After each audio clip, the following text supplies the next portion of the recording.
South India Shopping Mall, The Wedding Mantra, Sarikotta Wedding Collection, South India Shopping Mall.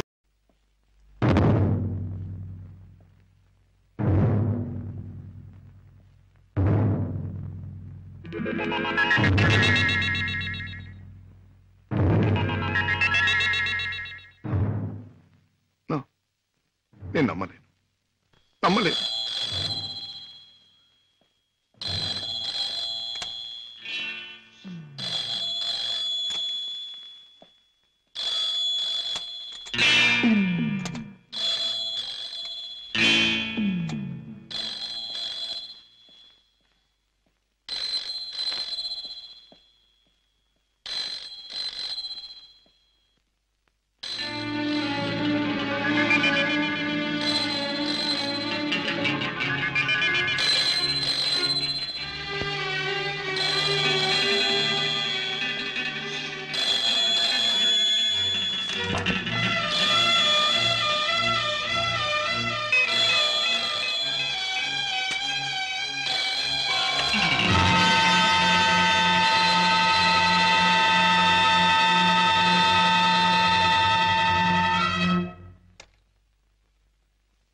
నేను విన్నది నిజమేనన్నమాట. Daddy is a smuggler. Daddy is a criminal.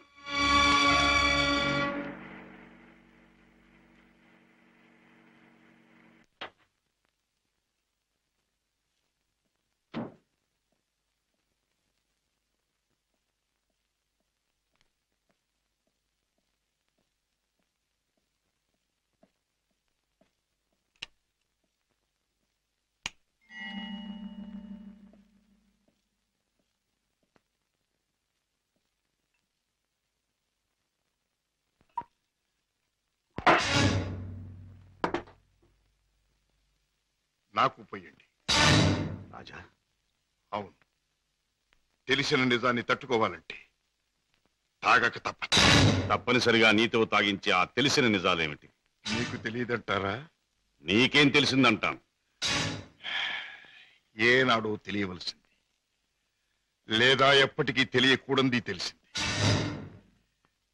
నేను దండం పెట్టే దేవుడు దారుణమైన రాక్షసుడని తెలిసింది. నాకు అన్నం పెట్టి చేయి అన్యాయంతో చేయి కలిపిందని తెలిసింది. రాజా.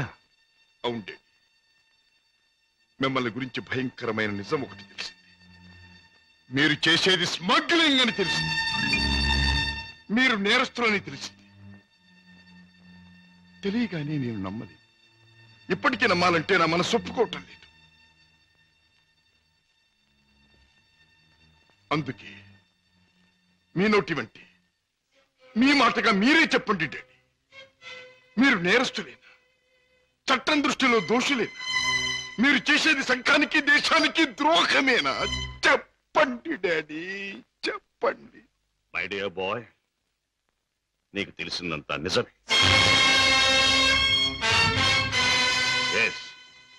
ఇన్నేళ్ళు ఈ నిజం నీకు తెలియకూడదని తాపత్రయపడు. కానీ తప్పుని నిప్పుని ఎంతో కాలం దాచలేమని ఇప్పుడు అర్థం. రాజా, నేను పట్టుబడని నేరస్తు. నేను చేసేది చట్టానికి వ్యతిరేకమైంది. అంటే ఇంతకాలం మీరు నాకు పెట్టిన అన్నం, నేర్పించిన చదువు, ఏర్పరిచిన సౌకర్యాలు, తీర్చిన సరదాలు అన్ని అన్యాయపార్జనతో సమకూర్చినవి, అంతా పాపిష్టి సొమ్ముతో తెచ్చినదేనా డాడీ? దౌర్భాగ్యపు డబ్బు కోసం, అస్థిరమైన ఐశ్వర్యం కోసం మీరు అవినీతికి దిగుదారా? లేదు లేదు, డబ్బు మీద ఆశతో, సంపద మీద వ్యామోహంతో కాదు నేను ఈ దారి పట్టాను.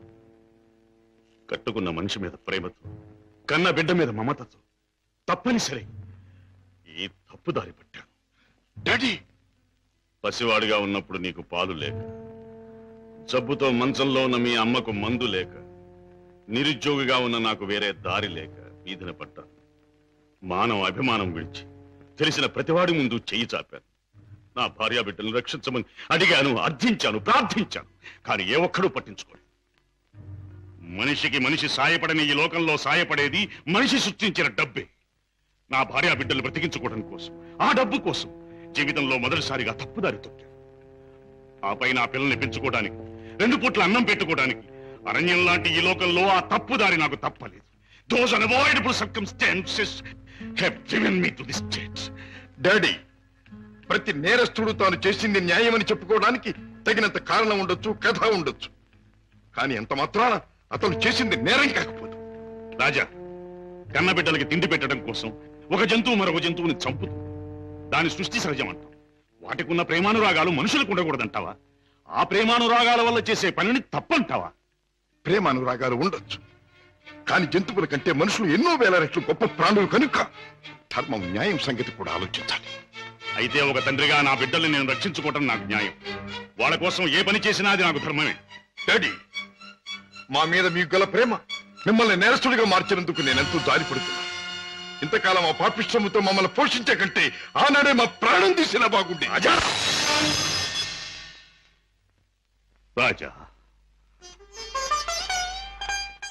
నువ్వు ఒక బిడ్డగా తండ్రి అయి ఉంటే ఈ మాట అనలేకపోయేవాడు, ఆ పని చెయ్యలేకపోయేవాడు.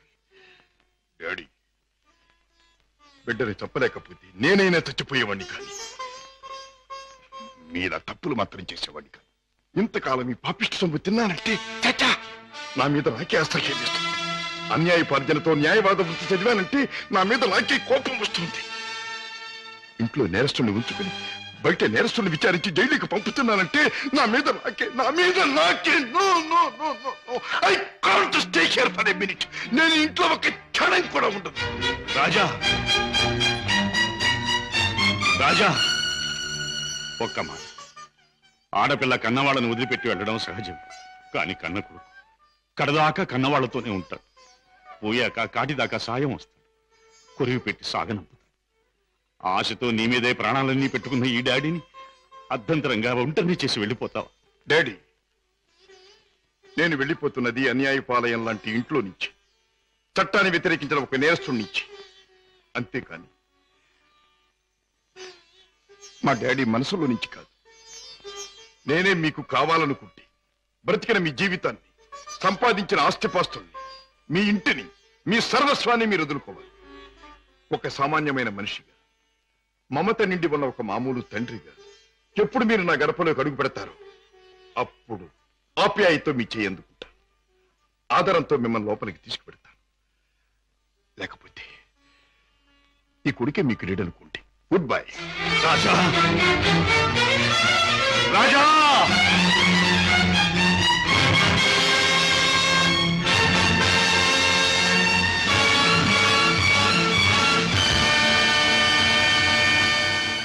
రాజును చెప్పేది మీ నాన్నగారు స్మగ్లర్స్ బుట్టాకు సంబంధించిన వారా?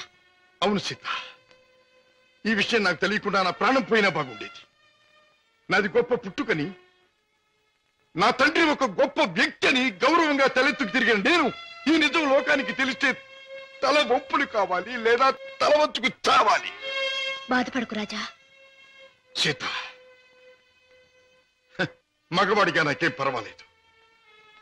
కానీ డాడీ నేరస్తుడనే విషయం నా చెల్లెలికి, ఆమె భర్తకి తెలిసిన రోజున ఆమె కాపురం వల్ల కల్లోలమవుతుంది. నేరస్తుడి కూతురు తన భార్య అని తెలిసిన రోజున నా బావ ఆమెను అసక్కించుకోవచ్చు, లేదా వదిలేయచ్చు. రాజా, ఆమెకి నిజం తెలియనివ్వద్దు. అవును, మా బ్రతికేమైనా సరే నా చెల్లెలి కాపురం చక్కగా ఉండాలి. అందుకే ఆమెకి నిజం తెలియనివ్వకూడదు. ఏమిటి, అన్నయ్య ఇంట్లోంచి వెళ్ళిపోయాడా? అవునమ్మా, 2 రోజులైంది. అప్పటి నుంచి పెద్దయ్య గారు తిండి కూడా మానేసి తన గదిలో కూర్చుని కుమిలిపోతున్నారు. ఏం జరిగింది రామయ్య? అసలు గొడవ ఎందుకు వచ్చింది? నాకు తెలియదమ్మా. ఇద్దరూ గదిలో ఏదో గొడవ పడ్డారు. రాజాబాబు తనే పోతానన్నాడో పెద్దయ్య గారు పొమ్మన్నారో నాకు తెలియదమ్మా. బాబేడి? తాతగారు నువ్వా బాబు? కూర్చో. నువ్వైనా వచ్చావు, సంతోషం. మా ఎండిపోయాడా? ఎందుకని? నువ్వు కోపడ్డావా? లేదు బాబు, వాడే నన్ను కోపడి వెళ్ళిపోయాడు. ఉండమని ఏడ్చినా ఉండలేదు. ఏమిటి డాడీ, అన్నయ్య ఎందుకు వెళ్ళిపోయాడు? మిమ్మల్ని ఎందుకు కాదనుకున్నాడు? కాదనుకున్నది వాడు, వెళ్ళిపోయింది వాడు. ఈ ప్రశ్న నన్ను కాదమ్మా అడగాల్సింది. వాణ్ణి చూడమ్మా, మీ అమ్మ చనిపోయినప్పుడు మీ ఇద్దరిని చూసుకుని బతికాను. నువ్వు పెళ్లి చేసుకుని వెళ్ళిపోయినప్పుడు వాణ్ణి చూసుకుని బతికాను. ఇప్పుడు వాడు కూడా వెళ్ళిపోతే ఇంకెవరిని చూసుకుని బ్రతకాలి? ఎందుకు బ్రతకాలి? బాధపడకండి డాడీ, నేను అన్నయ్యతో మాట్లాడతాను. నచ్చ చెప్పి మనసు మార్చి మీ దగ్గరకు వచ్చేటట్టు చేస్తాను. పద్మ ప్లీజ్, నేనేమి చెప్పలేను, చెప్పను. నన్నేమి అడగకు. నిన్నేమీ అడగనన్నయ్యా, కానీ నేనే ఒక విషయం చెప్తాను విను. అమ్మ పోయాక మళ్ళీ పెళ్లి చేసుకుంటే సవతి తల్లి మనల్ని సరిగ్గా చూడదని మళ్ళీ పెళ్లి చేసుకోవడం మానేశారు ఆయన. తల్లి లేని లోటు పెంపకంలో తెలియకూడదని తనే తెల్లై మనల్ని పెంచారు. పెరిగొస్తున్న మనమే తన సర్వస్వం అనుకున్నారు. ఇలా జీవితంలో ఎంతో త్యాగం చేసి ఎన్నో సుఖాల్ని పోగొట్టుకున్న మన డాడీ ఈ రోజు నువ్వు ఇల్లు విడిచిపెట్టి రాగానే ఎంత కుమిలిపోతున్నారో తెలుసా? అన్నయ్య, ఈ వయసులో ఆయన ఎందుకు బాధ పెట్టాలనుకుంటున్నావు? ఎందుకు ఒంటరివాణ్ణి చేసి శిక్షించాలనుకుంటున్నావు? ఎందుకు ఆయన గుండెల్ని గాయపరచాలనుకుంటున్నావు? ఎందుకన్నయ్యా, ఎందుకు? పద్మ, నీ మాటలతో నన్ను వేధించకు. వెళ్ళిపో. వెళ్తానన్నయ్యా, వెళ్తాను. కానీ ఒకటి మాత్రం గుర్తుంచుకో, కారణం ఏదైనా దైవం లాంటి డాడీని బాధ పెట్టడం మాత్రం పాపం అన్నయ్య, పాపం.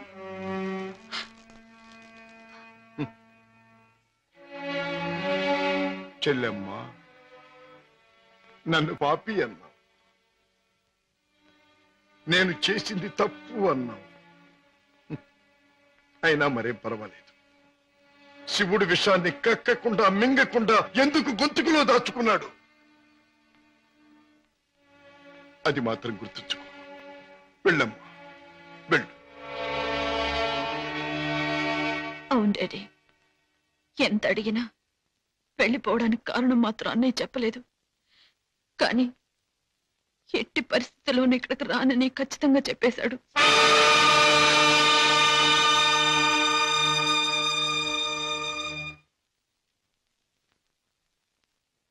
రాజా, అర్థం లేని నా బ్రతుకి అందమిచ్చావు. నిన్ను కలిసాకే నా జీవితం ఎంతో మధురంగా